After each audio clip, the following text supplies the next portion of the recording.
You know what? I have a certain tone to the way that I do my videos, and I've been trying to think of how am I going to create an intro for this video.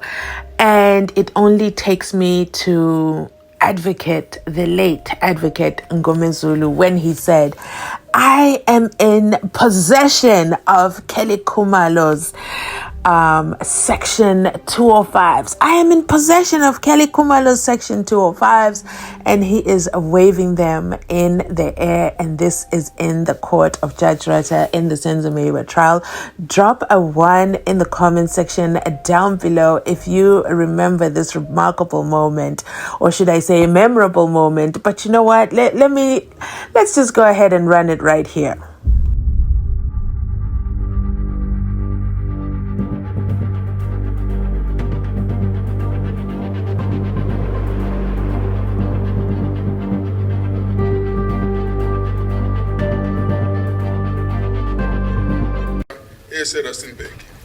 Accused number 1 was not there. They're busy now. That's why one will be tempted to say they are cooking, they are manufacturing day in, day out, so that it can fit what the state wants to do. Because I can tell this court now, they don't have a case. Those are records that are relevant. I'm in possession of the 205s for Kelly Khumalo. And the state, I'm going to show the state that there was no such a communication. That is direct evidence. I'm not sucking a thumb to say I'm looking for the number for Ntuli, for Mapisa, for whoever. I've got the records for Kelly Khumalo on the date of when SENZO was killed. They're busy with 2018, 2021. We are not really interested. That's not our defense. Whatever information that comes after a full disclosure, after the trial has commenced, it's ambush.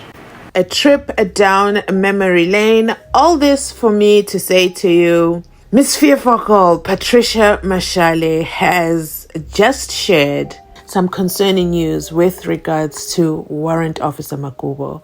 There is no Warrant Officer Makhubo without mentioning Advocate Ngomezulu. So, you know what? Let me go ahead and take it back a couple of steps. Let me go ahead and read to you what Patricia Mashale has shared on her social media platforms. She says, Professor Mary DeHaas penned a letter to Advocate Batoyi regarding her failure to prosecute docket 375 and the ongoing threats on Makhubo's life. Hashtag SENZO MEYIWA trial. And you know what? I am in possession of this letter that Patricia is referring to.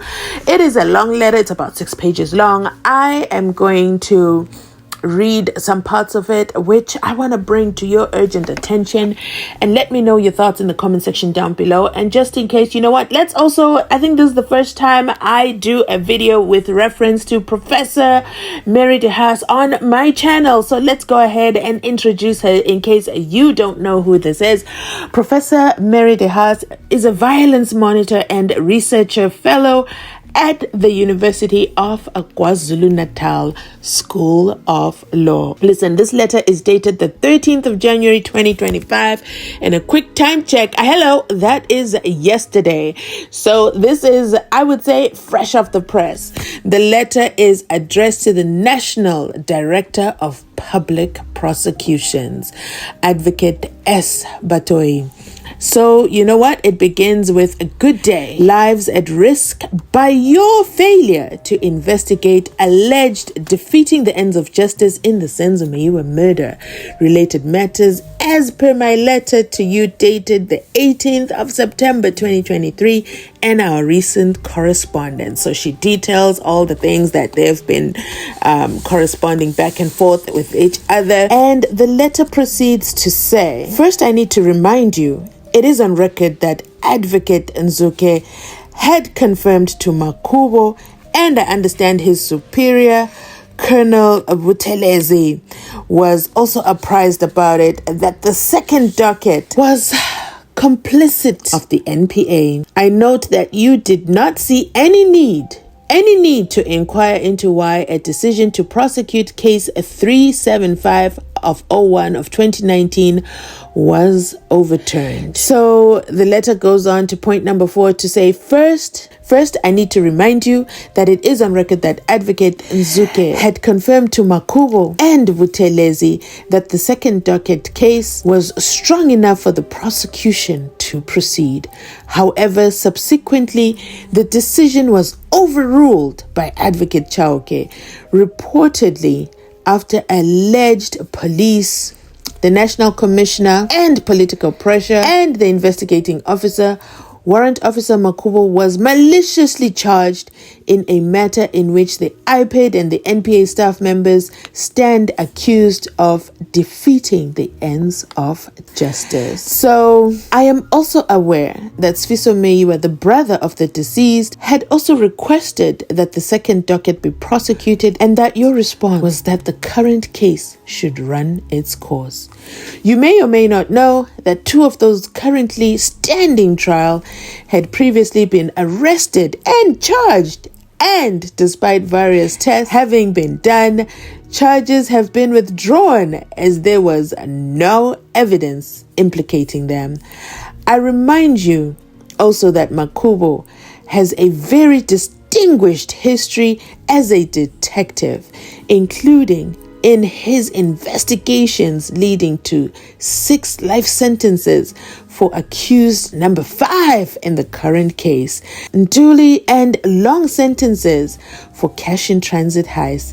I would have expected prosecutors to appreciate his excellent work, including in the second docket case. So yeah, as you guys already know, Warrant Officer Makhubo told Zungunizer that, what do you mean? Nkani was over there at the Basutwini hostel, and that he was part of the SENZO MEYIWA trial. You are lying. You are lying, and you are lying to cover up for Kelly Khumalo, and that is what Warrant Officer declared to Constable Sizwe when he was giving his information to Warrant Officer Makhubo and Colonel Buthelezi.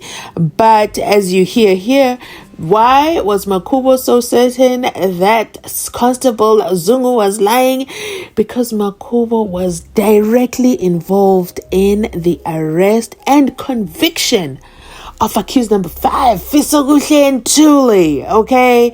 And him getting 6 life sentences. But you know what? Let's continue reading on this letter. And it says, in stressing the serious threats to the life of Warrant Officer Makhubo, I need to point out to you that people who knew too much about the real killers of SENZO MEYIWA and the cover-ups taking place have already died. Furthermore, very serious allegations are circulating about certain police members, including in an alleged cover-up of the MEYIWA crime scene, which Makhubo, and I want to stress others as well, know about. The following deaths are believed to be related to the need to cover up, as Makhubo can confirm. First death, a MEYIWA neighbor was poisoned. Second death, a senior police officer in Ndlovu who knew about what had happened at the crime scene and had retired was poisoned. His wife, who had tests done, was subsequently shot dead for no apparent reason, such as robbery. Okay, so they're saying that her husband died from poisoning and she requested the tests, I guess an autopsy, and subsequently she was shot dead. I guess so as not to reveal the results of those tests. And it goes on to say, and the third death, and another police member who wanted nothing more to do with the matter had applied for a transfer. The brakes of a police vehicle he had allocated had been cut, and he died in a car accident. The fourth advocate, Thulani Ngomezulu's dog, is alleged to have been poisoned, and this is perceived was a warning to Advocate Ngomezulu. The letter continues to say, as mentioned above, I referred to the threats to Makhubo's life in my earlier letter to you. Subsequently, he had made a further breakthrough with a witness who has since withdrawn in fear of their own life, because despite attempts to keep his identity secret, information had leaked out.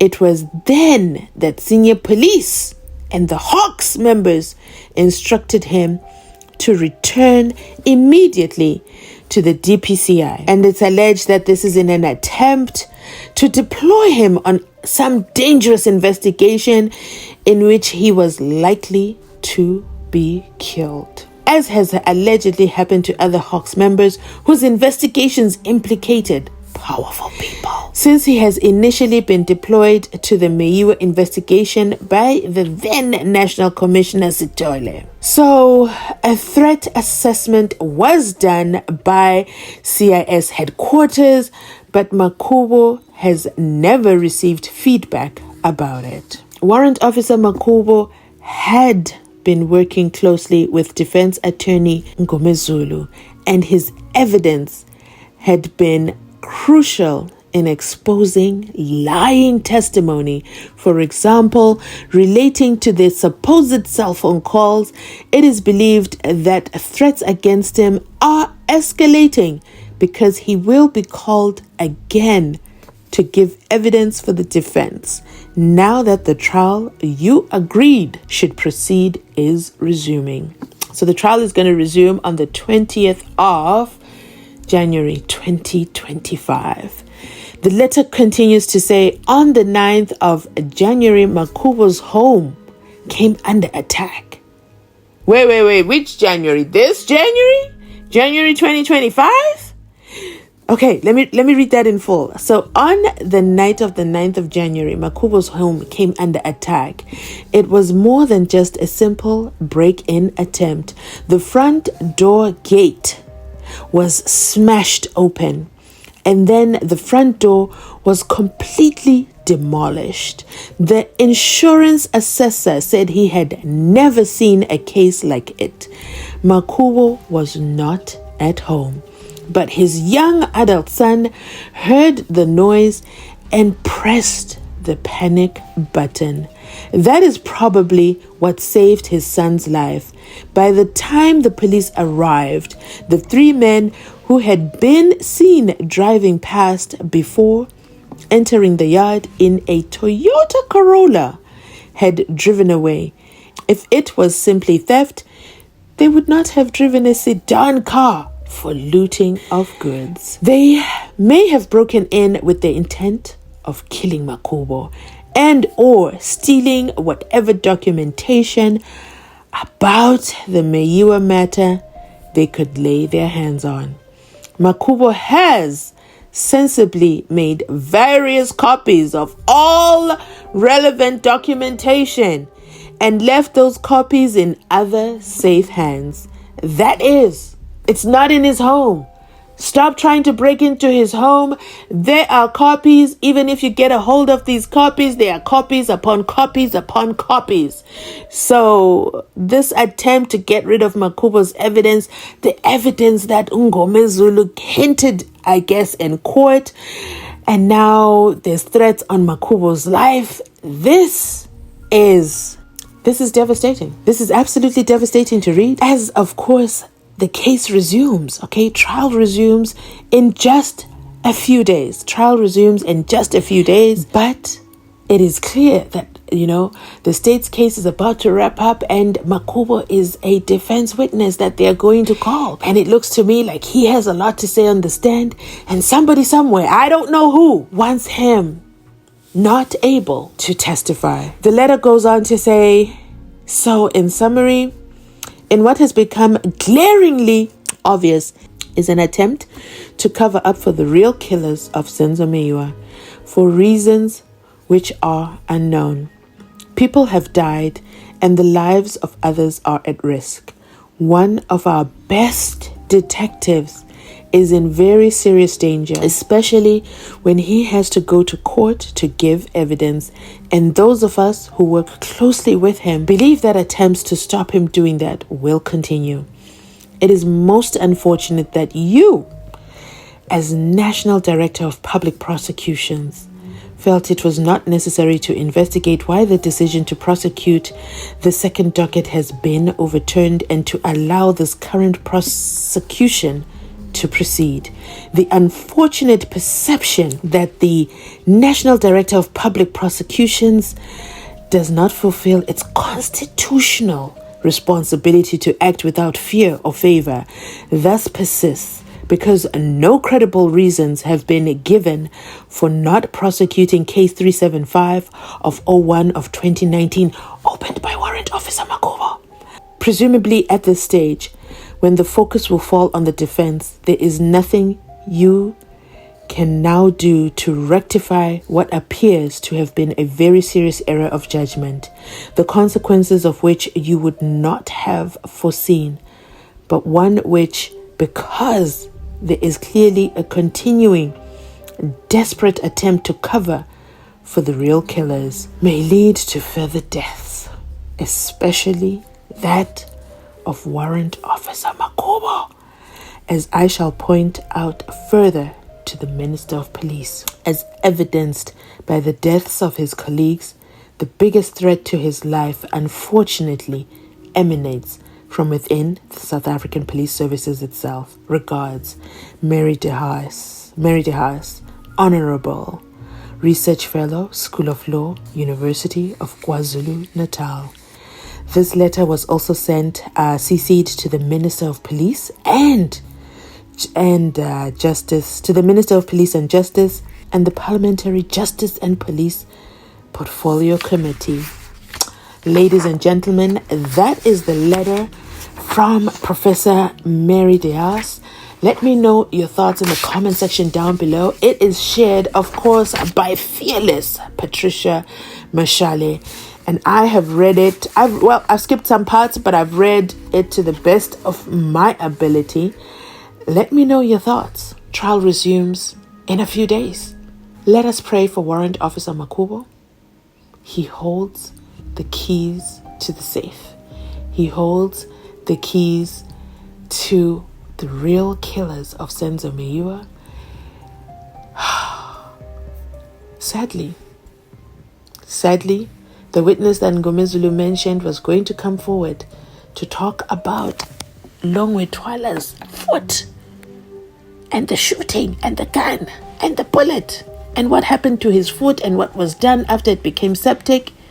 I'm assuming that is the witness that will no longer be taking the stand, ladies and gentlemen. This is a developing story. Let me know your thoughts in the comment section down below. Wow. What?